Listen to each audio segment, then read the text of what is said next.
Bonjour et bienvenue dans Lifetime, le podcast qui vous parle Agium.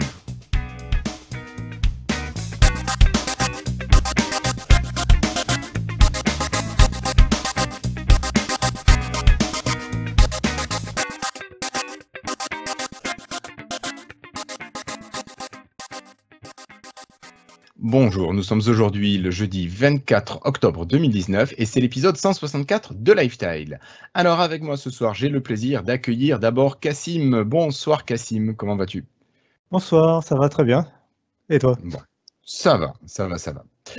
À côté de toi, nous avons Florian qui est là. Salut Florian. Hello, ça va? Ça va. Toujours en forme? Ouais. Alors, juste avant d'attaquer cet épisode qui n'est pas très chargé au niveau news, j'ai le plaisir de vous rappeler que nous avons sorti l'épisode 7 de la M-Story qui parle de l'époque 1995-1996 avec une grosse guerre du web ou du non-web d'ailleurs. Donc à retrouver sur la chaîne YouTube, Lifestyle Podcast, YouTube, M-Story, voilà, vous connaissez. Donc n'hésitez pas à retrouver tout ça. D'ailleurs, on a eu quelques commentaires qui appréciaient Florian les retours de la M-Story, donc je crois qu'il va falloir programmer très rapidement l'épisode 8, si tu le veux bien.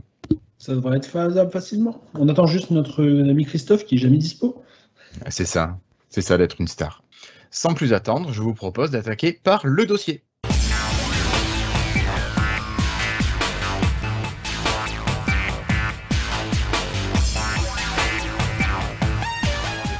Pour cette première partie, Cassim, je propose de te donner la main, car tu vas nous parler de la conférence à laquelle tu as assisté la semaine dernière, jeudi dernier. Une des raisons pour ne pas avoir eu de podcast la semaine dernière, c'est que tu es allé à un événement Microsoft France, n'est-ce pas? Tout à fait, il y avait Microsoft France qui nous a invités à un événement, donc moi pour Frandroid, mais il y avait beaucoup de journalistes francophones, et on a été invités à Paris pour un événement Surface, qui était un peu un nouvel épisode par rapport aux annonces qui avaient été faites à New York quelques semaines auparavant, dont on avait déjà parlé dans Lifestyle avec tous les nouveaux produits Surface. Mais Cassim, dis-moi, vous avez eu quelqu'un de Microsoft France pour vous présenter tout ça? Rien de plus? Tout à fait, il y avait Dominique Danaé, directrice de la communication de chez Microsoft France, mais on a eu quelques personnes en plus, effectivement. Quand même. C'est à ça que tu penses peut-être? Oui, c'est à ça que je pense. On a eu la réponse en fait. On a eu Panos Panay, donc le Chief Product Officer de Microsoft, Monsieur Surface. C'est ça, Monsieur Surface. On a eu, il y avait donc son équipe avec Ralph Greneux, donc qui est le responsable du design industriel chez Microsoft, et Kate Schoik, qui est Senior Industrial Designer, donc qui est notamment la designeuse derrière le Surface Airbuds, enfin les écouteurs. Ah ouais. Qui était donc venue pour expliquer un peu comment elle avait travaillé et comment elle avait élaboré ce produit qui nous avait tous laissé, en tout cas qui nous avait tous surpris par sa présentation, quoi. Du coup, en gros, l'événement s'est déroulé en 2 temps. Le premier, c'était une sorte d'exposé questions-réponses, une session avec j'ai dit Dominique Danaé, donc la directrice de la communication de Microsoft France, en fait, qui a interrogé les 3 employés de Microsoft Corp. Et tu sentais que c'était préparé ou c'était vraiment un échange entre eux? C'était clairement, en tout cas les questions. Je ne sais pas dans quelle mesure c'était totalement préparé, mais en tout cas les questions étaient préparées à l'avance, quoi, évidemment. Je pense pas qu'ils avaient un texte à réciter, mais je pense que globalement ça avait été répété, quoi. D'accord. Et donc ils sont revenus, je dirais, pendant peut-être 1 heure à peu près, une demi-heure, 1 heure, sur la conférence, sur des éléments de design, elle a posé des questions. Et après, il y a eu une courte session de questions-réponses avec les journalistes. Et après, il y a eu la deuxième partie de l'événement où on a pu prendre en main les nouveautés. D'accord. Alors, qu'est-ce que tu as pu voir? Non, pardon, première partie. Qu'est-ce que tu as pu apprendre de nouveau que l'on n'avait pas appris à la conférence Surface? Alors, c'est compliqué parce que du coup, on n'avait pas le droit de filmer ni d'enregistrer. Donc, c'était un peu compliqué de pouvoir prendre des notes, de pouvoir exactement pointer les trucs qu'on n'avait pas déjà entendus auparavant. Surtout honnêtement, il n'y avait pas grand-chose de nouveau à annoncer qu'il n'avait pas déjà dit au cours des semaines précédentes. Mais il y a eu quelques précisions qui d'après moi, étaient intéressantes. Notamment, bon, il a réexpliqué une nouvelle fois pourquoi Android, ils avaient choisi Android pour le Surface Duo. Nous, on l'avait déjà dit dans le podcast, mais donc il a reconfirmé que c'était parce que il voulait proposer un appareil aux gens avec les applications que les gens voulaient. Donc forcément, ils avaient le choix que de mettre Android et le Play Store parce que c'est la seule plateforme ouverte où il y a des applications pour smartphone en nombre. Voilà, donc ils avaient pas, en vrai, ils n'avaient pas le choix, donc ils sont allés vers Android pour ce produit. La réponse qui m'a le plus intéressé, moi personnellement, c'était surtout sur la question des deux écrans par rapport à l'écran pliable. En fait, on a pu leur demander pourquoi ils avaient fait ce choix-là, alors que chez Samsung et Huawei, il commence à y avoir des smartphones avec un seul écran qui se plie en deux. Alors, qu'est-ce qu'il disait, Panos ? Et moi, ce qui m'a étonné, c'est qu'il n'a pas du tout vraiment... Enfin, il en a parlé rapidement des problèmes de fiabilité des écrans pliables, mais finalement, il a vraiment dit que c'était une différence de philosophie et que de son point de vue, il comprenait pourquoi nous, on faisait la comparaison, pourquoi tous ceux qui avaient vu la présentation faisaient la comparaison, mais que lui, de son point de vue, c'était vraiment deux technologies différentes. D'un côté, les deux écrans, et de l'autre, un seul écran pliable. Et la raison pour laquelle ils sont allés vers les deux écrans... Enfin, je pense qu'il a raison. Hein. Je pense que techniquement, c'est vraiment deux manières de faire complètement différentes. Et en fait, pour lui, les deux philosophies, c'est vraiment... Enfin, sa philosophie, du coup, pour les deux écrans, c'est que les gens sur Windows, sur leur PC portable, quand ils ont deux applications côte à côte, sont beaucoup plus productifs que quand ils ont une seule application en plein écran. Il avait une étude interne pour appuyer ça qu'ils avaient faite sur Windows. Et du coup, il a dit, pourquoi on propose... Aujourd'hui, les smartphones, t'as qu'une seule application en général en plein écran. À la limite, tu as une vidéo en picture-in-picture, mais globalement, tu n'as qu'une seule application à la fois. Pourquoi on n'applique pas ce système sur smartphone en mettant deux applications côte à côte? Et pour faire ça, le plus simple. C'était d'avoir deux écrans côte à côte, et comme ça, tu es sûr d'avoir vraiment cette séparation logique et d'avoir comme du deux écrans, en fait, quand tu es sur PC, quoi. D'accord. Et d'après lui, l'écran pliable peut pas permettre de vraiment faire ça pour le moment parce que tu te retrouves plus souvent à utiliser. Enfin, il a testé, il a dit, tu as plutôt l'impression de te retrouver avec une tablette. Et en général, tu vas plutôt avoir tendance à ouvrir une grande application et peut-être faire plus de choses dans l'application que tu le faisais sur un petit smartphone. Mais ça change pas radicalement. D'après lui, ça ne change pas radicalement l'usage, pas autant qu'avoir deux écrans séparés. Alors, je ne sais pas si ça serait possible, ce que je vais dire sur Android, mais je sais que sur Windows Phone, pas sur Windows Phone, sur Windows, sur Surface Pro, je sais que je travaille avec effectivement souvent deux applications ou deux logiciels que je snip sur les côtés, ou snap, je ne sais plus, snip ou snap. Bref, vous envoyez votre logiciel sur un côté et il se met automatiquement en moitié d'écran et vous propose d'afficher sur l'autre moitié d'écran un des autres logiciels qui est déjà ouvert. Et je trouve ça hyper pratique. Et je me dis, est-ce que cette technique n'est pas possible sur smartphone? Est-ce que ça demanderait trop de puissance? Est-ce que, je ne sais pas, est-ce qu'il y a des raisons ou... Ça existe déjà sur Android. Hein. Ça existe déjà sur Android, d'accord. Oui.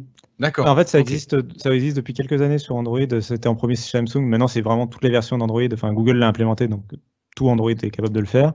Mais par contre, c'est une fonction qui est très, très, très peu mise en avant par Google, qui n'est pas vraiment instinctive parce qu'il faut aller dans le multitâche. Enfin, c'est pas très simple pour le mettre en place. Ah, tu vois, je suis même pas au courant que ça existe. Ouais, voilà, faut vraiment prendre l'habitude. Je crois que je l'ai découvert quand je l'ai activé par hasard une fois sans m'en rendre compte. C'est un peu le problème. Mais moi, je trouve ça assez pratique en général quand Enfin, maintenant, je m'en sers assez régulièrement. Je m'en servais surtout parce que Google ne permet pas pour les gens qui n'ont pas d'abonnement YouTube Premium, de laisser la vidéo en arrière-plan. Souvent, je mettais la vidéo YouTube dans un coin et je faisais autre chose sur le navigateur à côté. Je m'en servais pour ça, moi, assez régulièrement. Bon, maintenant. D'accord. Mais du coup, le problème, c'est que, je pense que malgré ça, malgré cette fonction-là qui existe déjà sur Android, elle reste peu pratique sur un écran, sur un mono-écran assez petit, en fait. Et au format portrait le plus souvent, en fait. Je pense que c'est ça aussi le problème par rapport à ta Surface Pro qui est en paysage. En format paysage, bien sûr, bien sûr. Et du coup, je pense que instinctivement, avec deux écrans, quand tu vas les déplier, tu vas plus avoir envie d'avoir tout le temps deux applications différentes côte à côte et de faire plus de boulot, je pense, effectivement. Ok. Donc, il y a eu cette conférence. A priori, c'est l'essentiel de ce que tu peux nous en redire par rapport aux nouveautés qu'on avait déjà entendues. J'ai oublié. Je te rends la parole, Cassim. Ça va faire une transition entre les deux parties, en fait, parce que le Surface Duo et le Surface Neo, on n'a pas pu les prendre en main. Mais en revanche, Panos Panay l'avait sur scène et j'étais au premier rang, donc j'étais vraiment à genre 2 mètres de lui. Donc, et du coup, j'ai bien pu observer plusieurs choses. Alors d'abord, ce qui était intéressant, c'est qu'il avait Surface Duo vraiment en utilisation. C'est-à-dire que même quand, surtout quand lui n'avait pas la parole et quand c'était d'autres, par exemple, c'était Rolf Groneux qui était en train de répondre à une question, il était en train de scroller, il était sur son Surface Duo, tranquillou, en train de scroller son fil Twitter ou je sais pas ce qu'il faisait. C'était pas juste, c'était pas volontaire du tout, j'imagine. Alors, honnêtement, oui, j'imagine évidemment que c'est volontaire. Je pense que sur la première partie de l'événement, avant qu'ils prennent la parole, pendant toute la première partie de l'événement, il ne parlait pas de ces appareils-là, ils étaient en train de parcourir les autres appareils de la gamme et tout. Et du coup, il le faisait de façon très naturelle et j'ai vraiment l'impression qu'en fait, il le faisait en fait, il le faisait parce qu'il l'utilisait. Et alors, quand ils nous disent que l'OS n'est pas finalisé au final là-dessus, pourtant ça avait l'air quand même assez avancé. Alors, c'est ce qui manque. On va y revenir, mais du coup, par exemple, ils nous avaient interdit formellement, quand ils sont passés en mode on fait la démonstration du produit, ils ont vraiment réinsisté sur le fait qu'on n'avait pas le droit de filmer le produit, alors qu'il avait été présenté à une conférence, par exemple. Et ils ont expliqué que une des raisons, c'était notamment parce qu'il était encore en cours de développement et qu'ils avaient peur au niveau de la propriété. Alors, ça risquait de changer, puis surtout, ils avaient peur au niveau de la propriété intellectuelle qu'il y ait des idées qui puissent être aperçues et qui puissent être reprises. D'accord. Donc, ils étaient encore un peu. Voilà, ils étaient un peu. Pour l'instant, ils n'avaient pas envie qu'on les filme en train d'utiliser le produit. Ouais, enfin bon, si tu reprends leur conférence Surface, il y a moyen de retrouver toutes les images. Hein. Je pense aussi, mais bon, je ne fais que transmettre ce qu'ils ont dit. Mais moi, je suis assez d'accord avec toi. Je comprends pas qu'on ait interdire à des journalistes de filmer un produit alors que tu l'as déjà montré en vidéo et tout. Ça me semble un peu curieux, mais toujours est-il qu'on l'utilisait, le Surface Duo était vraiment très très fin. Donc c'était assez impressionnant et vraiment. Alors du coup, j'ai pas pu le peser ou quoi, mais il passait facilement du mode 1 écran à 2 écrans en tournant la charnière et tout ça. Ça avait l'air de bien répondre, ça avait l'air de bien fonctionner. Après, je l'ai vraiment vu 30 secondes, quoi. Donc c'est forcément difficile d'en juger plus que ça. Là où c'était peut-être plus intéressant, c'était sur Surface Neo, je vais y arriver, le plus grand du coup des deux, celui qui est plus un PC portable. Ce que j'ai trouvé marrant et que je n'avais pas remarqué pendant la présentation de New York, c'est qu'il n'est pas totalement symétrique. Il y a un côté où il y a le logo de Microsoft et il y a l'autre côté où il n'est pas présent. Oui. Et en fait, le clavier magnétique dont ils ont fait la démonstration ne s'accroche qu'à un des deux côtés en fait du PC. Oui. Il n'y a pas d'aimant en fait dans les deux PC, dans les deux morceaux du PC. Et en l'occurrence, on avait parlé, oui. Et je trouvais ça marrant. Enfin, j'avais pas du tout tilté. Et en fait, il a essayé. En fait, quand il a commencé à faire la démo, il a pris le clavier dans la main, il l'a posé sur un côté, et le clavier est retombé dans sa main.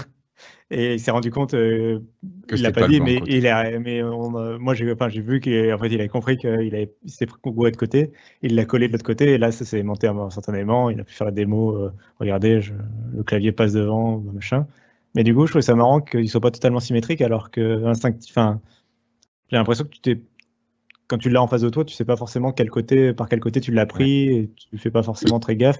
Et nos smartphones, hormis l'appareil photo ou le lecteur d'empreintes, en général, les smartphones et les tablettes, tu sais pas vraiment de quel côté tu les prends en général. Après, entre la droite et la gauche plutôt. J'ai déjà fait pareil avec la Surface. Hein. Plus d'une fois, je l'ai pris à l'envers et j'ai mis le clavier du mauvais sens. Hein. Après, c'est un peu la même idée. C'est marrant, ça m'est jamais arrivé. Ouais. Et c'est souvent, tu sais, quand je l'ai utilisé pour lire un livre ou je sais pas quoi, ou un comics ou n'importe quoi, et qu'elle est posée sur le lit, tu sais, je la reprends après pour la poser sur le clavier, et si je la reprends dans le mauvais sens, je l'ai à l'envers. Je sais que j'ai le logo Microsoft à droite, donc c'est. Oui, mais si je fais pas gaffe du tout, tu sais, c'est assez bon. Oui, non, mais pas de problème. On t'offrira une paire de lunettes. Ok. Donc là, Cassim, t'as vu d'autres choses sur Neo, ou est-ce que c'est tout? On va passer au matériel un peu moins originaux. Je pense qu'on va passer aux matériels. Un dernier truc, c'était le fait qu'il a précisé à un moment, ce qui est intéressant, c'était que 90% de l'équipe Surface actuelle, donc les ingénieurs qui travaillent sur les produits, étaient déjà là à l'époque de la toute première Surface. Il y a il parlait de la Surface RT Pro. Hein. Il y a presque 10 ans. 6 ans, 7 ans. Oui, il disait 10 ans dans le sens parce qu'ils ont mis. Oui, mais ça a été développé avant, bien sûr. Voilà. Mais du coup, c'est intéressant de savoir que c'est quasiment la même équipe en fait, à peu de choses près, qui travaille aujourd'hui. Il y a une cohérence dans la durée aussi, et puis sûrement une expertise qui gagne au niveau de l'équipe. Je pense que notamment au niveau des charnières, j'ai l'impression que. Tu m'étonnes. J'ai l'impression qu'ils ont l'équipe charnière, quoi. Ils ont l'équipe charnière qui fait le lien entre tout, ouais. Ok. Donc Cassim, on laisse Neo et du autre côté, et là on va passer Surface Pro X, Surface Laptop, et peut-être qu'est-ce que j'oublie, la Surface Pro 7. Mais bon. Oui. En fait, du coup, donc là, pour le coup, j'ai pu passer du temps. Ils étaient en démonstration. Quoique, on va y revenir, il y avait des petits manques quand même. Du coup, la plus intéressante, c'était la Surface Pro X, clairement. On va pas se cacher. Donc c'était le truc que tout le monde attendait parce que pour rappel, c'est une sorte de Surface Pro qui a un tout nouveau design parce que l'écran a des bordures amoindries. Elle, du coup, apparaît plus grande. Alors ce qu'il disait à la conférence, c'est un écran de 13 pouces dans un châssis de 12 pouces. C'est ça. Et ce qui est intéressant, c'est qu'elle est beaucoup plus fine et qu'elle tourne avec un processeur type ARM développé avec Qualcomm, vendu sous la marque Microsoft. C'est le Microsoft SQ1. Ouais. Et donc j'ai pu donc vraiment la prendre en main, tester un peu le clavier. En plus, j'ai pu tester le nouveau stylet, etc., par exemple. Ah oui, celui qui est plat. Celui qui est plat. Alors déjà, le produit, la tablette en elle-même. Donc, il n'y a plus d'USB classique. Il n'y a que de l'USB type C, ce qui est logique. Il y en a qu'un. Il y en a deux. Oui, il y en a deux. Il y en a deux, d'accord. Il y en a deux. Et du coup, ça remplace, justement, il y en a un pour... pour la charge, et l'autre pour servir d'USB classique. Oui, enfin, tu peux faire comme ça, mais après, la charge se fait aussi par le Surface Connect classique. Ouais. Mais tu peux aussi le charger par USB type C. Et donc le produit en lui-même est extrêmement bien fini. Je vous prends rien sur les surfaces. Oui, non, c'est pas étonnant. Très bonne qualité de fabrication, très léger. Il paraît, c'est marrant, il fait le même poids que la Surface Pro 7, exactement à 1 gramme près. D'accord. Et il fait à peu près les mêmes dimensions, puisqu'on l'a dit, c'est l'écran qui a agrandi, mais pas le châssis. Mais il paraît plus léger en fait, parce que j'ai l'impression que le fait qu'il soit de plus fin. Et le plat, et qu'il soit plat, je pense que le cerveau, du coup... et peut-être le fait que tu as un écran plus grand, au final, ça joue peut-être sur l'inconscient et tu te dis peut-être, tiens, voilà. C'est plus grand, ça fait le même poids, donc c'est plus léger, en réalité. C'est ça. En tout cas, je me suis... Et pas que moi, j'ai entendu les réactions des journalistes autour de moi et tout. On était plusieurs à trouver que ça avait l'air plus léger, alors que ça ne l'est pas du tout. Donc je trouvais ça intéressant. Après voilà, donc le produit est très bien fini, le clavier très bien aussi, le touchpad pareil, le stylet, moi j'ai trouvé ça très bien. J'ai pas eu trop de soucis. Alors effectivement, au tout début, t'es un peu surpris par le nouveau format par rapport au gros stylet de la Surface Pro. Mais le stylet de la Surface Pro, ça ressemble vraiment à un stylo avec juste un bord qui est droit. Alors que là, on a vraiment deux tranches. Ça ressemble ça rappelle plus un crayon pour enfants.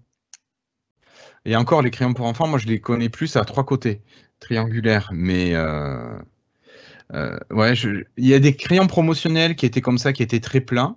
Mais il fait quoi comme épaisseur à peu près ce stylet? Parce que dans la conférence, j'avais l'impression qu'il faisait 3-4 mm. C'est quelque chose comme ça, peut-être 5 mm d'épaisseur? Ouais, c'est quelque chose comme ça. Ça a vraiment donné l'impression, je suis en train d'essayer de trouver une analogie, du coup, là, comme ça, on dirait ça doit faire 2 ou 3 un truc de glace. Des bâtonnets de glace? Bâtonnets de glace, ouais. D'accord. Ah oui, donc c'est... Ouais, d'accord, 2 ou 3, ouais. Mais c'est vraiment... en main, ça paraît fin, mais en fait, tu t'y habitues très vite. Le seul point qui m'a dérangé vraiment dans ma prise en main, j'ai vraiment bien aimé le stylet, il n'y a aucun souci. Pour moi, je trouve, en tout cas. Bon, après, je l'ai testé 5 minutes. Mais, oui, peut-être que si tu devais écrire 1 heure avec, t'en aurais marre. Mais j'ai pas noté vraiment de problème. Le seul point qui m'a un petit peu dérangé, c'est le bouton. Il y a un bouton dessus, et il est sur la tranche. Ah, il n'est pas complètement en haut? Non, il est sur la tranche, mais genre la tranche fine en plus. Enfin, du coup, il est pas à plat. Du coup, je trouve qu'il est un peu bizarre à aller chercher. Mais faut voir. Après, je l'utilise pas. J'utilise pas énormément le bouton du stylet en général. Donc, faut voir ce que ça donne à l'usage. Après, le plus intéressant à tester sur cette tablette, c'était évidemment les performances et savoir un peu comment ça tournait. Bien sûr. Alors, toujours pareil, en 5-10 minutes, c'est compliqué de savoir. J'ai pas pu faire tourner de logiciel de benchmark ou quoi pour tester les performances. Mais j'ai déjà noté des ralentissements dans l'interface. Alors que c'est un produit de démonstration. Notamment, enfin, on a essayé de faire genre une recherche avec le moteur de recherche de Windows pour lancer, ne serait-ce que lancer Edge et des trucs comme ça. Et tu sens que c'est pas. Tu sens que pour une tablette à 1200 €, ce n'est pas aussi fluide que la Surface Pro 7 à 1000 € qui est sous Intel Core i5. D'accord. Donc toi, ton conseil pour l'instant, c'est attendez peut-être la prochaine génération. Prenez plutôt une Surface Pro. Alors déjà, c'est normal, hein. C'est de l'ARM aussi. On s'attend pas à ce que ce soit la même. C'est de l'ARM vendu comme étant aussi performant. Moi, je m'attends pas à la même chose. Alors c'est vendu comme étant aussi performant que le Core i5. Hein. Oui, enfin bon. Oui, mais non, mais. Oui, mais si le marketing te le propose comme ça, c'est comme ça que les gens peuvent, espérer d'avoir une surface. Oui, pour moi, c'est aussi performant pour aller sur YouTube, quoi. C'est comme ça que je le vois. Moi, c'est comme ça que je le dis. Oui, mais ils le vendent à 1200 balles. Oui, oui. C'est vrai. Oui, pour de l'ARM, le prix est assez un peu choquant, je trouve quand même. Mais moi, si tu l'avais déjà dit l'autre fois, mais j'ai un peu la même vision. Pour moi, un produit ARM, ça doit être un produit mobile pas trop cher. J'ai un peu de mal avec l'ARM. La Surface Go, en fait. Oui, voilà. Le niveau de performance affiché là dans ma prise en main, malgré la qualité de définition et tout, fait penser à une Surface Go. Mais attends, mais la Surface Go, j'en aurai une la semaine prochaine à la maison. Je te dirai ce que ça vaut. Après, moi, j'ai pas du tout vu la tablette en vrai. Mais je trouve que sur les images, après, c'est une réaction par rapport aux images que je vois, mais je trouve qu'elle fait un peu cheap par rapport à Surface Pro. Je sais pas, après, c'est le design, les coins un peu plus arrondis, je sais pas, je trouve que ça fait un peu plus. Moi c'est l'idée que j'ai, mais quand je la vois, j'ai l'impression que ça fait un peu plus tablette chinoise que Surface. Mais après, je pense qu'il faut l'avoir en main pour vraiment. Moi, je trouve qu'elle fait plus, elle ferait presque plus iPad que Surface. Oui, elle fait clairement iPad. Enfin voilà, c'est ça. Je pense que c'est ça aussi. Ça fait pas. Ça s'éloigne assez du design Surface classique et je suis pas trop fan, mais bon. Après, il y a aussi la couleur, le fait qu'il n'y a qu'une noire, j'aime pas non plus, donc ça. Je crois que tu aimais bien les fonds sombres. J'aime bien les fonds sombres dans le système d'exploitation. J'aime bien les appareils colorés. Je veux un beau lumière, un cyan ou je sais pas quoi, quelque chose comme ça. On en reparlera de ça tout à l'heure. Ok, Cassim. Alors, donc cette Surface Pro X, finalement bien mais pas top. Ouais, j'attends de voir les tests complets, de voir un peu ce que ça peut donner avec des évolutions de Microsoft, mais pour l'instant, je suis assez mitigé et je pense pas que ça vaille le prix que ça va coûter à son lancement, quoi. Ouais. Donc ça sera un appareil à 700 €. Par contre, là peut-être que tu dirais c'est pas mal. Ouais, là ce serait déjà beaucoup plus convaincant, je pense vraiment. Il y a des chances que ça baisse d'ici quelques mois, non? Les appareils Surface. Il y a toujours des bons deals au bout d'un moment pour les Surfaces. Enfin, jusqu'ici. Ouais, mais c'est jamais. Enfin, elle va pas baisser à 700 €, quoi. Elle va pas baisser. Je sais pas, moi je me souviens de ma Surface à 704 plus Xbox One à 800 €. Donc bon, je pense que ça c'était le deal du siècle. Mais je crois que mais toi, tu es allé le faire en Angleterre aussi. Tout le monde peut pas aller en Angleterre pour acheter sa Surface. Bon, moi je vous propose de revenir dans le sujet et de voir donc soit la fin de la Surface Pro X, Cassim, soit d'enchaîner sur le nouveau produit. Ouais, on enchaîne. Ouais. Donc Surface Laptop, je te propose. Oui, ce qui est le deuxième produit clairement le plus intéressant, c'est le Surface Laptop 3.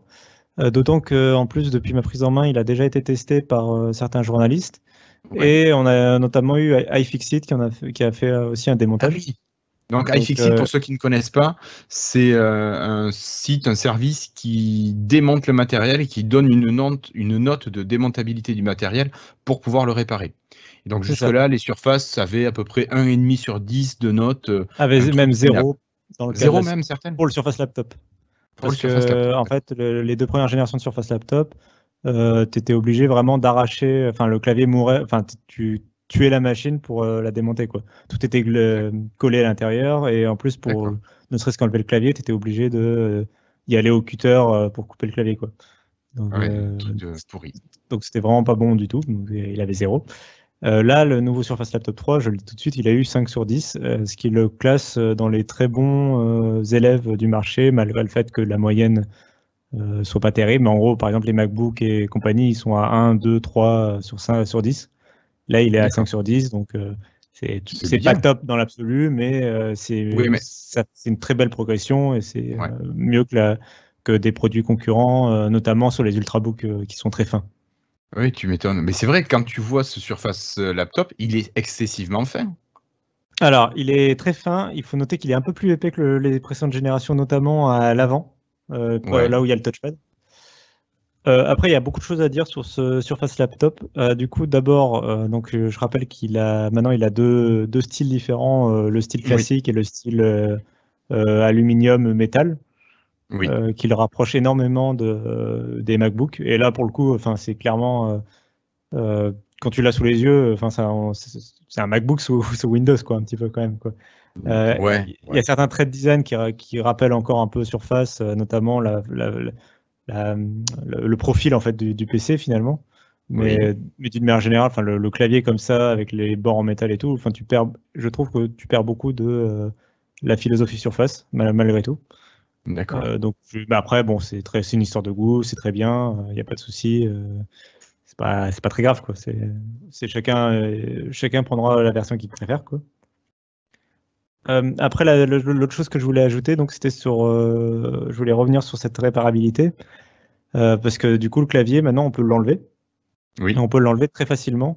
Et donc déjà, ils avaient en démonstration, moi, quand j'ai pu le prendre en main, une version démontée. Et en fait, iFixit a montré comment on faisait. Parce que moi, j'ai rapidement essayé sur le produit, sur la version en prise en main. J'ai juste voulu voir si le clavier, genre, il y avait vraiment une sorte de déclipsage ou quoi. Bon, c'est un peu plus compliqué que ça quand même. Oui, mais il l'avait dit, Panos Panay. Mais le système, non, mais par contre, le système est vraiment ingénieux. Donc, je trouve ça vraiment très malin de leur part. En fait, donc faut le retourner. Et il y a 4 vis au niveau des pieds du PC à enlever. Et en fait, quand tu as enlevé ces vis, le clavier se retire tout seul parce qu'en fait, il est aimanté. D'accord. Et en fait, tu enlèves, en dévissant, tu enlèves les aimants, en gros. Et du coup, il vient tout seul. Et le câble qui relie le clavier et le touchpad au PC est assez long pour que, en fait, quand tu retires le clavier, tu l'arraches pas direct, quoi. D'accord. Et donc, les choses sont assez bien faites. Et du coup, ça rend, honnêtement, j'ai l'impression que pour changer le stockage, c'est assez faisable soi-même quand même, malgré tout. C'est 4 vis à enlever, tu retires le clavier magnétique, tu dévisses le SSD, tu le remplaces par un autre SSD au même format, et c'est bon. Donc limite, tu prends la version avec le processeur que tu veux et la RAM que tu veux. Par contre, le SSD, tu prendras la première version et tu t'en rachètes un. Oui, je pense qu'il y aura moyen que ce soit moins cher. C'était la crainte qu'on avait l'autre fois, ça. Et par contre, tout le reste, après, iFixit est beaucoup plus méchant parce que c'est souvent recouvert de plaques de métal que tu es obligé de détruire pour accéder aux composants en dessous. Et la batterie est encore collée. Et elle est assez difficile à enlever. Et du coup, c'est un peu dommage. Mais bon, c'est déjà... et le dernier point qu'il note, c'est l'écran qui est d'un seul module, en fait. Donc, c'est-à-dire que si par exemple tu casses le câble qui relie l'écran à l'unité, au PC, quoi. À la carte mère, ouais. Ouais, tu dois tout changer d'un coup et tu peux pas juste changer le câble, tu es obligé de tout changer, quoi. Ah oui, ça c'est bête, ça. Et, ce qui est complètement con parce que le câble ça coûte 1 € et l'écran il coûte. Ouais, même pas, ça coûte même pas 1 € le câble. Et donc voilà, il y a encore des petits points dommages comme ça, mais c'est vraiment déjà très impressionnant ce qu'ils ont été capables de faire. Surtout, je rappelle que les Ultrabooks, vraiment, l'excuse donnée par les fabricants, c'est que avec la taille qu'ils font, tu peux pas faire en sorte qu'ils soient réparables, sinon tu fais quelque chose qui est plus épais, plus lourd, etc. Et là, le Surface Laptop a montré que c'était faisable. Là, le Surface Laptop a vraiment montré que c'était faisable. Bon, après, sur la machine en elle-même, malheureusement, j'ai pas grand-chose à dire. D'autant que si vous vous souvenez, ce qui est intéressant, c'était que ça intégrait de l'AMD. Oui. La version 15 pouces, parce que vous avez le petit Surface Laptop et le grand Surface Laptop. Donc le 15 pouces, était avec un processeur AMD. Et Cassim? Sauf que les versions vendues aux entreprises sont toutes en Intel. C'est les versions pour les particuliers, pour le grand public que tu trouves à la Fnac et tout. C'est processeur AMD, pardon. Et par contre, les lots de Surface qui vont directement vendre à des grandes entreprises ou quoi, ce sera de l'Intel à l'intérieur. Et donc, vous avez eu que de l'Intel. Devinez quoi, voilà, à la prise en main, c'était que de l'Intel. Donc, j'ai pas pu voir ce que ça donnait de la solution AMD. Et je crois David Catu, il s'est acheté le Surface Laptop 3. Ouais, et en plus, il y a déjà les tests qui sont sortis dans la presse. Et donc, en très bref, AMD le processeur AMD est un peu en retard sur ce que AMD propose sur les PC de bureau, je crois que je l'avais dit. Et du coup, les performances sont pas bonnes par rapport à ce que Intel propose. Elles sont pas bonnes ou elles sont pas très bonnes? Elles sont vraiment mitigées, voire moins bon, et l'autonomie est pas assez bonne. Ça, c'est pour le laptop en général. Du coup, les gens sont assez déçus du laptop, en particulier le 15 pouces, du coup, qui bénéficie pas assez du gain en place pour avoir une autonomie qui est vraiment plus importante, une connectique qui serait plus riche, etc. Apparemment, les gens sont quand même un peu déçus, malgré tout, même s'il y a beaucoup d'améliorations qui sont bienvenues et tout, dans l'ensemble, et ça reste un très bon laptop, c'est un des meilleurs PC sous Windows probablement, mais il y avait, voilà, c'était pas aussi impressionnant que ce que ça aurait pu être ou que ce que ça promettait d'être, et notamment chez AMD. Et en plus, ça coûte le fait que, par exemple, le laptop 3 n'est pas Wi-Fi 6 et des petits points comme ça, alors que la version Intel l'est, par exemple. D'accord. Donc pour l'instant, le Surface Laptop 3, on va peut-être rester sur de l'Intel. Pour ceux qui sont connaisseurs vraiment de la chose technique, dans les benchmarks et les tests de jeu, c'était équivalent, donc la solution AMD qui intègre une solution graphique et un processeur, c'était équivalent à un processeur Intel, un PC avec un processeur Intel et une carte graphique NVIDIA MX150, qui est vraiment la carte graphique NVIDIA la moins puissante qu'ils ont, qu'on retrouve vraiment dans des ultra portables. Ah oui, type le Razer Blade, quoi. C'est vraiment pas genre le MacBook Pro ou un truc comme ça, quoi. D'accord, ok. Bon. Et il nous reste la Surface Pro 7, Cassim. Alors, à part l'arrivée du port USB-C, qu'est-ce que tu peux nous dire sur cette machine? Bah, t'as tout dit, c'est bon. D'accord, ok. Non, mais bon, vraiment, c'est vraiment la même. Hein. En vrai, oui, c'est vraiment la même. J'ai rien à dire à part l'USB Type C. Il y a la nouvelle génération de puces Intel, mais en prise en main, voilà. Et en plus, d'une manière générale, je peux déjà vous dire que c'est cool. Ça va permettre d'augmenter, je pense, légèrement l'autonomie et d'avoir surtout plus de performance dans la tablette. Mais au-delà de ça, voilà, c'est exactement la même qu'avant. Il n'y a vraiment rien à dire dessus, je pense. Ouais. Ok. Bon, écoute, Cassim, merci beaucoup. Est-ce que tu vois quelque chose qu'on aurait pu oublier là sur cet événement ou est-ce que tu penses avoir réussi à faire le tour? C'était vraiment une très belle vue, l'événement sur Paris, et je me demande combien ça leur a coûté de louer ça et à quel prix ça peut se vendre sans location, vraiment l'achat d'un tel lieu, parce que c'était une sorte de loft géant, enfin de hangar géant. Sur un toit parisien où tu as une vue sur tout Paris, quoi. Donc, et notamment la Tour Eiffel qui est littéralement en face du balcon. Donc je ne sais pas quel prix ça coûte, mais ça doit coûter cher. C'est ça, très très cher. Ok Cassim, merci beaucoup. Allez, je vous propose de clôturer ce dossier et de passer tout de suite aux news et rumeurs.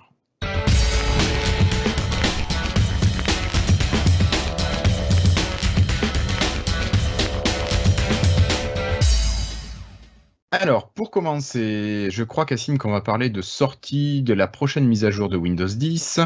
Actuellement, les gens qui ne sont pas insiders ont normalement la version 19.03 de Windows 10, donc la version de mars qui est sortie en avril-mai, qui avait pris un petit peu de retard.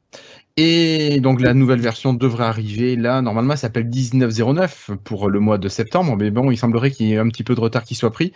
Mais je crois que tu as une date à nous donner pour la sortie de cette mise à jour. Oui, c'est le journaliste Zach Bowden de Windows Central qui affirme que la sortie générale, donc la General Availability, donc la sortie générale de 19H2, donc la nouvelle version de Windows 10, est prévue pour le 12 novembre. Donc c'est pour bientôt, c'est dans quelques semaines. Ouais, dans 2 semaines. En même temps, il faut dire que tu me le rappelais avant l'enregistrement de l'émission, elle est déjà en release preview, donc elle est déjà quasi terminée, cette mise à jour, dans son développement. Donc, clairement, moi je dois dire, ça fait plus d'1 mois que je suis sur la release preview. J'ai pas eu plus de bugs que d'habitude, je dois en avoir un tous les 2 mois. Alors est-ce que j'étais en 19.03, en 19.09 je ne sais pas. C'est pas vraiment la différence par rapport à d'habitude, c'est que c'est pas une nouvelle bulle de Windows. Cette fois, ils ont juste fait une sorte de grosse mise à jour cumulative sur la version de janvier. Ils n'ont pas fait une nouvelle version complète de Windows comme ils font d'habitude. Oui. Donc évidemment, il y a moins de chances d'avoir de gros bugs que si c'était une grosse nouvelle version. Il y a peu de nouveautés d'une manière générale. Oui, moi je t'avoue que je trouve que Windows 10 a quand même atteint une certaine maturité que je trouve très intéressante. Et moi, ce que je leur demanderais, c'est vraiment d'améliorer les performances et la stabilité. C'est vraiment les 2 points si j'avais des choses à leur demander, mais faites des efforts sur la performance et la stabilité. D'avoir un système, s'il peut être un petit peu plus léger, un petit peu moins gourmand en ressources pour que l'utilisateur retrouve une bouffée d'oxygène, je trouverais ça super. Et en plus, si on arrivait à avoir un système qui est encore moins de plantage, j'avoue, j'en ai pas beaucoup. Vraiment, j'atteins les niveaux de Windows 8. Moi, pour l'instant, voilà, ce que j'avais préféré, c'était Windows 8 au niveau stabilité. 4 ans de Windows 8, de plantage. Bon, j'avais trouvé ça assez génial. Mais voilà, là, je trouve qu'on commence à atteindre des performances et une stabilité assez intéressante. Voilà. Ouais. Mais je crois, Cassim, que Zach Bowden ne parlait pas que des sorties des dates avec la sortie de la mise à jour de Windows 10 19.09.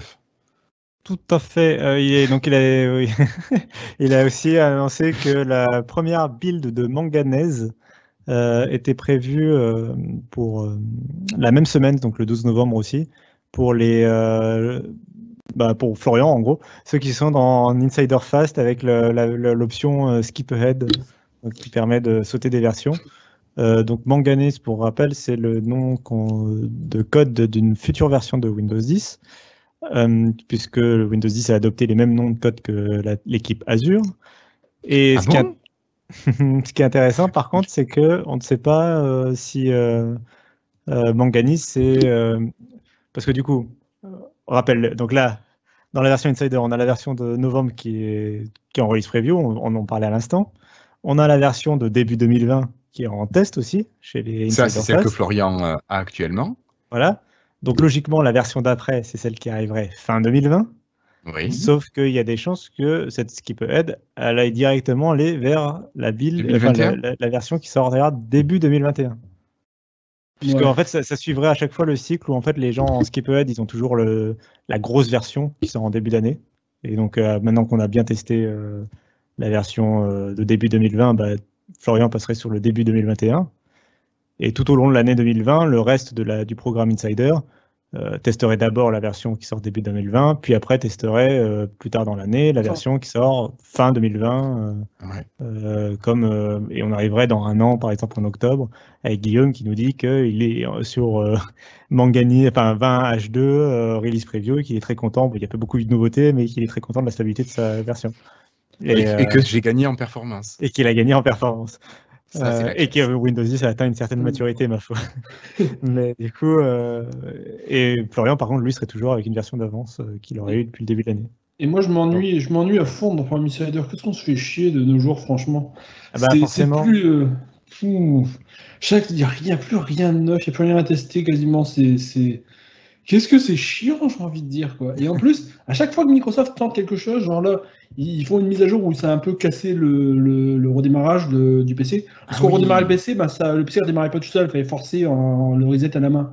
Et là, tu as vu des scandales sur Twitter, c'est honteux de passer une bulle comme ça. Alors ça fait qu'eux, évidemment, ils ont peur ensuite de balancer des trucs bêta, alors qu'on est en skip quand même, on est en la version qui est censée être la plus buggée. Mais on dirait qu'il y a tellement de gens pour Prime Insider que maintenant, ils n'osent plus lancer des trucs trop early. Et donc, ça fait qu'on se retrouve quasiment à tester rien. Et ça... moi, je trouve c'est pénible pour toi. Ça me manque, l'époque où on avait des trucs buggés tout le temps, plein de nouveaux machins qui ne marchaient pas à tester, du UI qui changeait de tous les côtés, ça savait pas où aller. Des trucs qui supprimaient au fur et à mesure. C'était fun, voilà, maintenant je m'ennuie. Vous vous rappelez des sets. Bref. Par contre, tiens, un petit truc, je ne sais pas si vous avez encore le problème, mais moi, j'ai toujours le problème sur Windows 10, c'est que le copier-coller dans les UWP, la moitié du temps, ça ne marche pas. Et ça fait 4 ans que ça dure, depuis 2015, et ça me saoule. Par exemple, tu vois, j'ouvre une image qui s'ouvre avec le photo, donc l'appui WB, je fais clic droit copier, je veux la coller à quelqu'un, là je l'ai pas. Et donc, obligé de le refaire pour que ça marche. Droit, ouvrir avec Paint. Là, comme Paint, c'est une application Win32, je la copie ensuite, CTRL-A, CTRL-C depuis Paint, et là je l'ai. Et je fais ça, mais au moins une fois par jour, parce qu'il y a au moins une fois par jour où j'ai un copier-coller qui rate. Et ça me saoule que les copier-coller 4 ans après la sortie de Windows 10 continuent de merder pour les UWP. Moi, en fait, je me rends compte que j'ai acquis le réflexe à cause de Windows 10 quand je fais CTRL-C, de faire 4 fois d'affilée CTRL-C. Ouais, pour être sûr que ça passe, oui, d'accord, oui, c'est ça. Mais j'ai vraiment le réflexe maintenant, je le fais systématiquement. Oui, mais c'est pas très normal. Non, bien sûr. Non. Mais, une fois devrait suffire. c'est devenu mon réflexe. D'accord. Ok. Bon. Donc je crois que Zach Bowden ne nous a pas annoncé grand-chose de plus, Cassim. Alors, il a annoncé quand même que que Edge serait intégré enfin d'après lui en tout cas, Microsoft a espoir que Edge, le nouveau Edge, le Edgeium, serait intégré à la mise à jour de Florian, celle qui arrivera début 2020, de façon vraiment native. Ce serait tous les PC qui seraient lancés donc avec la version de Windows 10 qui sort début 2020 auraient directement le nouveau Edge de base. Ouais. Et le dernier truc qu'il a déclaré, c'est que Windows 10 X, donc le nouvel OS qui équipe Surface Neo, serait déjà prêt en RTM, donc c'est-à-dire le développement il serait terminé. En tout cas, le développement serait prévu d'être terminé en même temps que 20H1, donc la version qui sortira début 2020. Donc autrement dit, d'ici par exemple, en admettant que la version de Florian la sort en mars, ça voudrait dire que Windows 10 X aurait terminé son développement en mars. Est-ce qu'on sait si à terme, je ne sais plus si on a parlé de ça, Windows 10 et Windows 10 X doivent fusionner? Pour l'instant, on n'en a pas parlé. Pour l'instant, Microsoft ils disent que Windows 10 X est spécifiquement fait pour les appareils à 2 écrans. Je suis pas fan de ça parce que le concept de base de Windows 10 c'était un Windows pour tout le monde. Et j'aime pas le fait qu'on recrée, alors qu'on a enfin réussi à unifier tous les Windows, on recrée une version séparée là. J'aime pas l'idée, mais bon. Après, ça reste derrière Windows 10. Ça reste des concepts qui sont partagés partout. C'est au même titre que le Windows 10 de la Surface, c'est un Windows 10 différent, Surface Hub, pardon. Et le Windows 10 de la Xbox, c'est aussi un Windows 10 qui est un peu différent des autres. C'est un peu à ce même titre que Windows 10 X, qui sera différent. Je pense qu'à terme, tu as raison. Ils vont pas fusionner les deux, mais je pense que Windows 10 X sera proposé sur des machines, genre sur des PC Chromebook, un peu des PC portables, d'après moi. Ok. Bon, très bien. Merci Cassim et merci Florian pour tes questions. Moi, je vous propose de continuer. Cassim, tu nous as parlé de Chromium. Eh bien, justement, j'ai cru comprendre que Chromium était prêt, que Microsoft pourrait libérer Chromium de manière non bêta.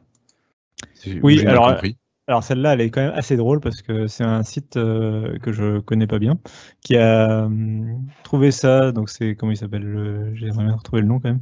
TechDose, qui a trouvé ça en fait en cherchant Microsoft Edge stable sur Google.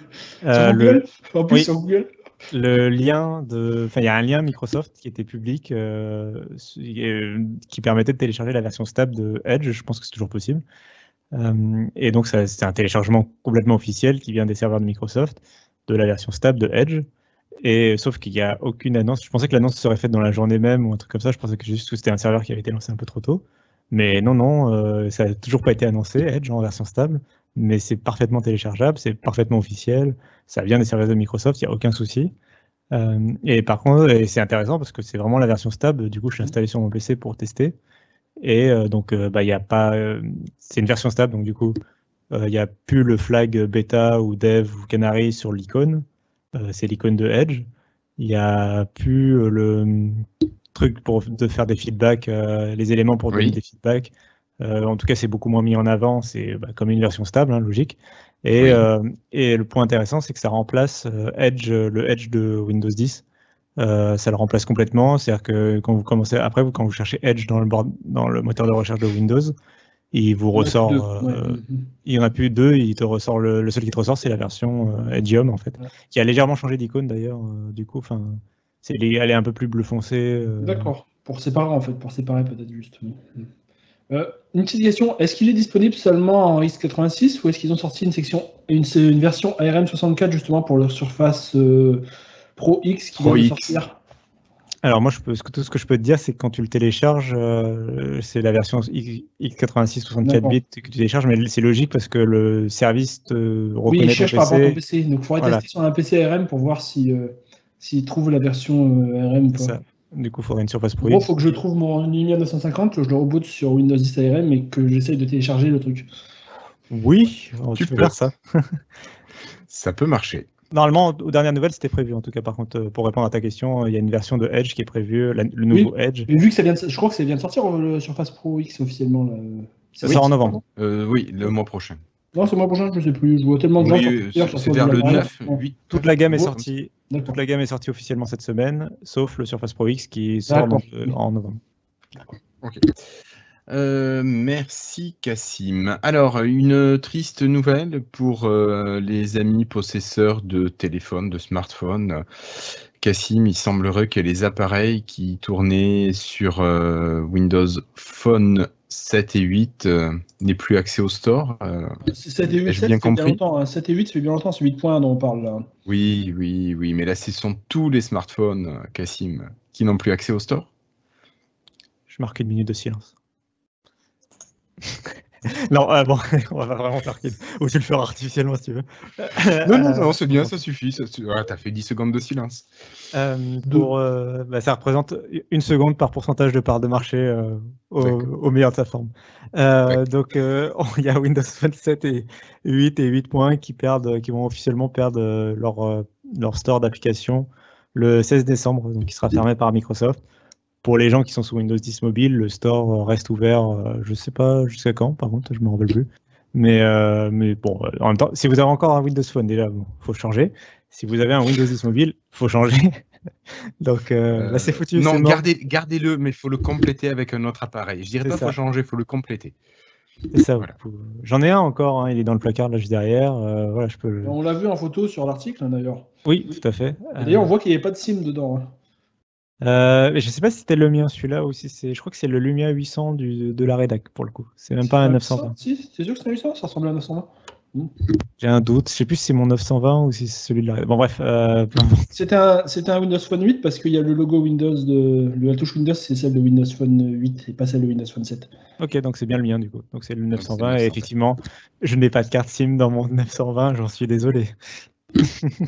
Et écoute, moi j'ai toujours une carte SIM dans mon 1520. Voilà. Il marche toujours aussi bien. Allez, on va continuer. Cette fois-ci, on va parler de Xbox. Alors, je crois, Cassim, que là, Microsoft fait un pas de plus vers le xCloud et le jeu en mobilité avec de nouveaux partenaires, de nouvelles certifications, n'est-ce pas? Tout à fait. Ils ont annoncé sur... Il faut que j'arrête avec ce tout à fait. Donc, ils ont... On va appeler Thierry bientôt. Ils ont annoncé le Design for Xbox Ecosystem, ou en tout cas son expansion vers le mobile. Il faut savoir qu'aujourd'hui, donc les états des accessoires qui sont certifiés Xbox quand ils sont conçus pour la Xbox One, notamment les manettes qui sont compatibles, qui ne sont pas forcément tout le temps développées par Microsoft, même si évidemment les meilleures c'est celles de Microsoft. Tu peux en acheter chez d'autres fabricants. Et il y a Microsoft qui va étendre ce système, ce service, pour leur xCloud sur mobile. Et donc, ils ont annoncé qu'ils avaient déjà commencé à travailler avec des partenaires comme Ori, 8BitDo, Gamevice, PowerA, Razer ou encore Moga, qui sont des accessoiristes assez connus du monde mobile. Par exemple, 8BitDo, ils font des manettes pour la Switch, des manettes pour la Raspberry Pi, etc., des manettes Bluetooth. Donc, c'est des accessoiristes qui sont assez connus. Et donc, Microsoft va travailler avec eux, soit directement pour développer des produits, soit au moins pour faire certifier leurs produits, les tester en interne et en gros dire bon bah ça c'est cool pour jouer avec xCloud. Alors c'est pas forcément des accessoires qui demandent une intégration logicielle par exemple ou un truc incroyable. Par exemple l'accessoire qu'ils présentent en premier c'est le Mobile Gaming Clip qui est tout simplement un accessoire qui permet d'accrocher son smartphone à sa manette Xbox ou le contraire. Pour jouer à xCloud en mobilité, juste en tenant sa manette, en fait, et à l'écran du smartphone sous les yeux. C'est ce qu'on voit dans les visuels qui traînent généralement quand vous tapez xCloud sur un moteur de recherche. Vous avez ça, vous avez quelqu'un qui tient sa manette et dessus, il y a le téléphone qui tient grâce à un clip, selon tu parles. C'est ça, et jusqu'à présent, pour la version preview, dans les mails, tu as Microsoft qui en conseillait un qu'il avait trouvé sur Amazon, quoi. Mais là, maintenant que le projet évolue et que ça prend un peu plus de sérieux, ils ont fait développer un accessoire avec donc Moga et ils en feront d'autres. Ils expliquent qu'il y a ta 79 mm de largeur par exemple pour prendre ton téléphone, donc c'est compatible avec la plupart des téléphones. Il y a carrément le logo Xbox dessus, donc ils reconnaissent ça comme vraiment officiel. Oui, tout à fait. Ouais. C'est vraiment fait pour que les gens puissent, et je pense sur la boîte, il y aura, et c'est vendu sur le Microsoft Store, et sur la boîte, il y aura probablement un compatible logo, xCloud ouais, c'est ça. ou Xbox. Et sur toute la page du Microsoft Store, il y a écrit Xbox Game Streaming, qui est le nom officiel de xCloud, un peu partout. Enfin voilà, ils veulent vraiment le mettre en avant. Et ils annoncent par ailleurs qu'ils continuent de travailler, par exemple, avec Apple pour réduire la latence de la manette Xbox avec iOS. Enfin, tout l'écosystème mobile, ils essaient de pousser l'écosystème mobile vraiment vers le jeu vidéo et essayer de faire de venir, je pense, avec leur savoir-faire qu'ils ont acquis sur le jeu vidéo sur console et de l'apporter sur mobile, parce que c'est vrai que finalement sur mobile, il n'y a aucun constructeur, si, il y a Sony, mais qui pendant longtemps avait 2 divisions vraiment séparées, donc ça compte pas vraiment. Mais sur mobile, il n'y avait pas vraiment d'acteurs du jeu vidéo fort. Nintendo n'a pas de smartphone, par exemple. Ouais, donc c'est intéressant de voir l'expertise qu'ils apportent. Ce que je trouve assez intéressant aussi, c'est que la manette Xbox a réussi quand même à devenir en 10 ans la manette standard du PC. Enfin, Ouais. c'est devenu, je veux dire, tu joues à un jeu La PC, maintenant, carrément, il est prévu pour la manette Xbox, t'as les boutons. Bon, merci Windows pour ça quand même, mais oui. Pardon ? Oui. Merci Windows pour ça, forcément. Oui, évidemment. Et j'ai l'impression qu'ils essayent de faire vraiment la même chose sur le téléphone, là, parce qu'ils vont même chez iOS, il y a le partenariat avec Apple qui a été fait. Donc ils essayent de faire la manette Xbox, la manette standard du jeu maintenant, au-delà du PC. Je me moquais un peu en disant Windows, mais je suis tout à fait d'accord avec toi. Et je pense qu'elle s'est imposée, c'est pas non plus que parce que Windows poussait pour que la manette Xbox soit reconnue en standard. C'est aussi parce que la manette depuis la 360, elle est reconnue comme étant l'une des meilleures manettes du marché, voire la meilleure manette du marché, selon à qui tu parles. Quoi. Elle a une super réputation. Finalement, on revient vraiment à la configuration standard, hein, les boutons à droite et à gauche, le stick. À chaque fois, on essaie de dévier. Enfin, tous les autres, on s'est essayé de dévier depuis au fil des générations, mais on revient toujours à ça. Hein, c'est un peu le contrôleur le plus standard et le plus versatile pour les jeux vidéo. Et pourtant, attends, il y a quand même le joystick qui est asymétrique. Et ça, pour beaucoup de joueurs, si tu regardes la manette PlayStation, tu as les 2 joysticks qui sont en dessous des pouces. Je trouve ça super bizarre, le même joystick en dessous, non enfin, je sais pas. Je me souviens sur Wii U, la manette était comme la PlayStation avec les joysticks en dessous, et je trouvais ça horrible à atteindre avec le pouce. Bon, après, et maintenant, la manette de la Switch de mémoire est comme c'est la même que la manette Xbox. Oui, ils sont venus à ça, ils sont repassés à ça aussi. Et du coup, bref, en tout cas, effectivement, c'est devenu une excellente manette. D'ailleurs, il y a la Elite Controller 2 qui arrive, la série 2 qui arrive très bientôt. Je pense qu'on aura l'occasion de la tester dans Lifetime. Peut-être, et même qui sera compatible avec la future Scarlett, d'après ce que j'ai pu lire de tes articles, Cassim. Oui, alors ils ont annoncé que tous les accessoires, et ils insistent beaucoup pour la Elite qui est en train de sortir, que tous les accessoires Xbox One seront compatibles avec la Scarlett, donc la manette classique. Toutes les manettes seront compatibles. Là où ils insistent beaucoup pour la Elite, c'est parce que tu as la Elite 2 qui sort fin novembre. Est-ce que tu as vraiment envie d'investir ces 140 €, je crois, dans la manette crois, ouais. Si dans un an, on t'annonce qu'elle n'est pas compatible, quoi. Quelque chose que j'aimerais bien voir, c'est qu'ils ajoutent au passage un peu la connexion avec xCloud et avec le téléphone, et aussi tu sais, il pourrait aussi mettre une possibilité de projeter un peu sur la télé depuis le téléphone. Je sais pas, je trouve que ça pourrait être sympa, tu vois. Tu peux utiliser ta manette avec le téléphone qui projette sur la télé. Ouais, alors, je pense que tu peux le faire avec une projection de ton écran via Miracast. Ouais, éventuellement via Miracast. Il y a Miracast sur Android ? Oui et non, parce que, oui, mais ça a un peu perdu de sa. Disons que c'est plus aussi connu que ça l'était avant. Maintenant, c'est devenu. C'est quand même Google Cast a vachement pris le poids par rapport à ça, mais et puis je faudrait voir avec la latence en fait. Tu rajoutes encore un élément de latence. C'est sûr, oui. La latence entre le serveur et le téléphone, entre le téléphone et la manette, entre le téléphone et l'écran, ça commence à faire beaucoup de. Ouais. Après, Enfin bon, bref, allez. Là où je trouve, un dernier mot sur ça, je pense que c'est peut-être par le câble USB Type C que, par contre, qu'il y aurait une vraie réponse, une sorte de revival du Continuum, on voit chez Samsung que tu peux brancher ton smartphone à un écran de bureau. Tu pourrais très bien faire ça avec xCloud et tu branches ton téléphone en HDMI à ta télé et hop, une sorte de dock switch un peu où tu pourrais jouer comme ça. Et tu n'auras plus besoin de console à la maison. Ouais. Exagère pas non plus. Si tu peux streamer directement sur ton téléphone. Ça reste un processus. Oui, tu veux dire en streamant le jeu complètement. Je en streamant le jeu. Oui, bien sûr. Tu pourrais avoir ça abonnement xCloud. Je pensais que le petit processeur ARM, c'est vrai que oui. Ah non, mais parce que là, il faut la connexion qui va avec. Oui. Bien sûr. Bien sûr. Et puis tes manettes, et puis c'est réglé. Voilà. Puis bon, streamer le jeu, t'es quand même. Ça veut dire que le jeu, tu le possèdes jamais. Hein. Imagine un jeu que tu streames aujourd'hui, est-ce que tu peux encore y jouer dans 20 ans? Non, Hmm. non, je fais l'hypothèse que non. Bah non, c'est. Voilà. Donc je pense qu'il y aura toujours une place quand même pour le jeu en Le local. matériel. Oui, non, mais je partage aussi ça. Ok. Bon, mais je vous propose de laisser de côté les accessoires et de passer. Tu disais comment, Cassim, le Xbox Game Service? Non, Xbox Game Streaming. Je crois. Ouais, Ouais, c'est c'est quand même vachement plus simple que Xcloud. Hein. Ouais, je suis d'accord. c'est ce que j'en dis. Voilà. Alors pourquoi on dit ça? C'est parce que certains pays, je crois qu'il y avait l'Australie, les États-Unis et l'Angleterre qui avaient ouvert les inscriptions en bêta. Et là, c'est vraiment lancé en Angleterre. Donc Cassim, toi, tu as pu le tester. Et donc, écoute, tu vas nous en faire quelques petits retours et nous expliquer dans quelles conditions tu as pu le tester. Et ce qui montre que c'est pas si mal. Oui, j'ai vraiment testé ça rapidement parce qu'effectivement, je n'étais pas forcément dans les conditions idéales puisque bon, je me suis inscrit à la bêta, j'ai reçu l'accès sur mon petit compte Outlook et je me suis obligé de passer par un VPN pour l'activer puisque c'est disponible effectivement qu'au Royaume-Uni. Donc depuis la France, c'est compliqué. Et, en fait, je peux aller dans l'application, mais l'application ne lance pas le service, ne détecte pas que je peux lancer le service tant que je ne suis pas sur un serveur par un Anglais. VPN au Royaume-Uni. Ouais. Donc, ça, c'est les conditions de test. Un VPN, évidemment, rajoute énormément de latence et rajoute, c'est un intermédiaire qu'il n'y aura pas quand tu joueras normalement sur le service ou si tu étais, par exemple, au Royaume-Uni.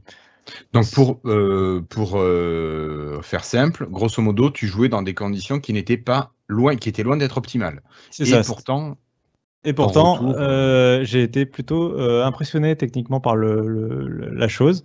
Alors déjà, bon, l'interface de l'application est très très belle, tout est bien fait pour. Ils te disent, alors d'abord tu branches ta manette Xbox en Bluetooth, après voilà, ils vérifient que tout marche bien, et tu as directement ta liste de jeux. Donc moi j'avais, comme prévu, j'avais Gears 5, Halo, Sea of Thieves et le jeu de Killer Instinct. Donc, tu as directement ta liste, tu cliques dessus, tu fais play et le jeu se lance. Donc, tu as un petit temps d'attente, je dirais moins d'une minute, quelques secondes, une quinzaine de secondes, pendant lequel le serveur charge le jeu. Après, le jeu se lance, et alors c'est vraiment le jeu se lance, comme si tu le lançais sur PC, c'est-à-dire que tu as le temps la présentation de l'éditeur, tu n'es pas directement dans le jeu, tu as directement la photo de l'éditeur, le trailer, etc. Et après, le jeu se lance. Et il synchronise ta sauvegarde avec le Xbox Live. Donc, par exemple, Gears, tout de suite, il a dit, ah bah ça c'est ton pseudo, t'as déjà ta sauvegarde, pas besoin de, voilà, il m'a pas lancé le tuto, etc. Et après, du coup, donc j'ai lancé le mode entraînement pour vraiment tester ça. Et j'ai pas noté, alors déjà, la qualité vidéo était très bonne.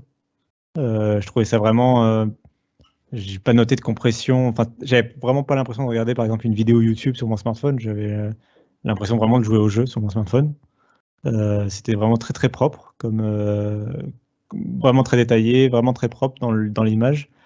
Le texte était un peu petit par contre, forcément. À cause de l'écran. À cause de l'écran, mais c'est intéressant aussi de le noter. Ça demandera. Je rappelle que les développeurs vont pouvoir à terme adapter leur affichage, savoir qu'ils sont sur Xcloud et adapter leur affichage en fonction de la taille de l'écran. Donc ce sera peut-être un point à noter, au moins la taille peut-être des sous-titres à travailler pour que ce soit un peu automatique. En tout cas, c'était vraiment très, très bluffant sur la qualité de l'image. L'autre point important, c'est la latence. Je l'ai dit, je jouais par un VPN et j'ai pas noté de latence vraiment importante. Alors forcément, elle était un peu plus présente que sur un jeu local, mais même pour naviguer dans les boutons, dans les menus, pour jouer et tout, c'était pas handicapant. Ça m'a vraiment pas bloqué. Alors que d'habitude, ce genre de système, par exemple, dès que tu joues facilement en streaming, par exemple en Wi-Fi ou quoi, même en streaming local avec des vieux systèmes, je me rappelle, des fois tu avais le menu, tu t'appuyais sur le joystick pour descendre dans ton menu et tu sentais les quelques secondes qu'il fallait pour que le truc réponde derrière, quoi. Oui. Donc on a vraiment fait un long chemin depuis ça. Et ou tu sais, quand tu prends à distance un PC ou quand des fois avec TeamViewer à l'époque et tout, tu sentais que ta souris mettait un peu de temps, quoi. Oui. Là, on n'est vraiment pas du tout dans ça. C'est quasi instantané. Tu sens très peu la latence. J'ai trouvé que Gears, le personnage était peut-être un peu plus lourd à manier que d'habitude. avec un petit peu plus de retour, effectivement, et un peu plus long à manier, mais vraiment pas catastrophique du tout, vraiment plutôt bon, alors que je passais par un VPN. Il y a une ou deux fois où l'application m'a mis un warning, attention, votre connexion n'est pas de qualité optimale pour faire tourner, sachant que je faisais tourner le service, sur un Redmi Note 8 Pro qui coûte 250 €, qui est pas, alors évidemment, le jeu tourne en distance, mais là où je veux en venir, c'est aussi que je jouais juste en Wi-Fi et que c'est pas le meilleur smartphone du marché, qui a peut-être pas le meilleur Wi-Fi du marché, et qui a peut-être pas. Donc, je me suis. T'as fait ça chez toi ou t'as fait ça au boulot? Les deux. J'ai fait une session au boulot, une session chez moi. D'accord. Et au niveau qualité de connexion, chez toi, tu as de la fibre? Dans les deux cas, c'était de la fibre, donc évidemment, je suis dans les meilleures. Ça, pour ce côté-là, je suis dans les meilleures conditions possibles. Ouais. Et dans les deux cas, c'était très bon. Je dirais que les pires conditions, c'était plutôt au boulot où le Wi-Fi a tendance à être saturé parce qu'on a plein d'appareils. Bah oui, bien sûr.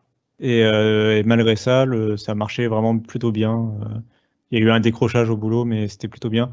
Après, j'ai pas encore pu faire de longues sessions de tests, mais c'est vraiment un bon départ. Ça m'a permis vraiment de pouvoir prendre en main aussi. Même moi, il y a des trucs sur ce genre de service, je suis vraiment curieux juste de l'application en elle-même, savoir. Ouais. Le côté technique, la prouesse. Au-delà de la prouesse effectivement technique, mais même des trucs tout bêtes comme comment ça marche de lancer son jeu, est-ce que c'est comme Netflix, tu vois, enfin des trucs un peu ouais, cons. On pourrait très bien imaginer par exemple avec le cloud que quand je termine un jeu, il garde ma session, il sauvegarde où en est ma session et que quand je la reprenne, il puisse reprendre directement dans le jeu où j'en étais, quoi. Oui. Alors qu'en fait non, là le jeu il redémarre. Enfin pour l'instant c'est des points intéressants comme ça, peut-être des choses qui seront améliorées, peut-être des choses qui seront différentes aussi chez Stadia ou chez d'autres. Donc ce sera à voir avec l'évolution du service. D'accord. Ok. Ben merci beaucoup Cassim. Je sais pas si Florian, toi tu veux réagir par rapport à ça. Je te sens pas très joueur en streaming. Non, je pense que je jouerai jamais en streaming par principe. C'est comme je joue pas au MMORPG pour la même raison en fait. J'aime pas jouer sur quelque chose que ce qui est pas à moi. Ah, toi, c'est vraiment la propriété, le disque. Enfin, t'as besoin d'avoir. Est-ce que tu achètes beaucoup en dématérialisé du coup ou pas du tout? Non, jamais. Ouais, faut vraiment. T'as envie d'avoir la chose, quoi. Si c'est pas à moi, je me dis qu'un jour je vais le perdre. Bon, je préfère encore pas l'avoir. Ok. Non, mais ça se comprend. C'est la façon de penser un peu bizarre, mais. Non. Mais après, tout dépend. Tu peux prioriser des choses que tu veux avoir, puis des choses que tu acceptes de ne pas avoir, d'utiliser uniquement en streaming. Moi, tu vois, le jeu vidéo, ça m'irait bien en streaming. Je suis pas nostalgique comme ça et je pense que ça peut être quelque chose qui m'intéresse. Quand c'est quelque chose que j'aime, un jeu que j'aime ou un truc comme ça, je sais que je vais y jouer. Donc je veux qu'il soit à moi. Je n'ai pas envie qu'il soit lié à un compte ou une licence ou je sais pas quoi. Je veux qu'il soit à moi. D'accord. Donc même là, les jeux Xbox, tu prends pas les versions des maths, tu prends les versions DVD. Ok. Ok, ça marche.